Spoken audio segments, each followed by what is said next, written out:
Yasas, que kalosirtate, which means hello and welcome in Greek to another episode of Dimitra's Dishes.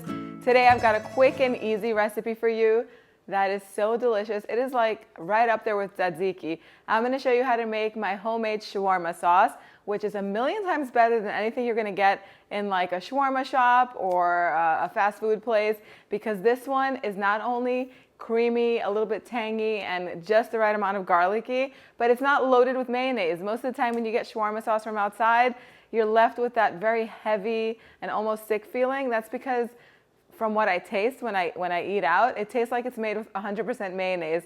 But not over here. We're doing a little combination of yogurt too.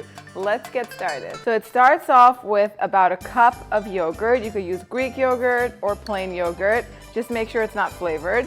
And then we're going to need a quarter cup. So I'm going to eyeball it. A quarter cup is usually about 4 tablespoons or so of mayonnaise. You can use very good quality mayonnaise, whatever you can get. And 1 garlic clove that we're going to grate in here. You could put 2 if you want it more garlicky. So raw garlic is really strong. We're going to give this all a nice mix. And to this, I'm going to add 2 tablespoons of lemon juice. That's about the juice of half a lemon, if it's really juicy. This one doesn't look that juicy, so we're going to add a little more. Mix it all together. And I'm also going to add a little pinch of salt. What was it, like 4 or 5 ingredients if you count the salt? Give it a taste. The Greek yogurt, or any yogurt for that matter, makes all of the difference in the freshness of the sauce. It's creamy, it's rich from the mayonnaise, the perfect amount of garlic, and just so good. You can put this on anything. Put it on your chicken sandwiches, put it on roast beef, put it on shawarma, of course.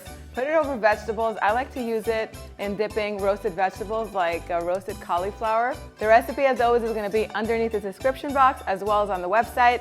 You get the printable version. Let me know what you guys think. And if you want to know how to make shawarma, click right here and I'll see you right over there. Yes,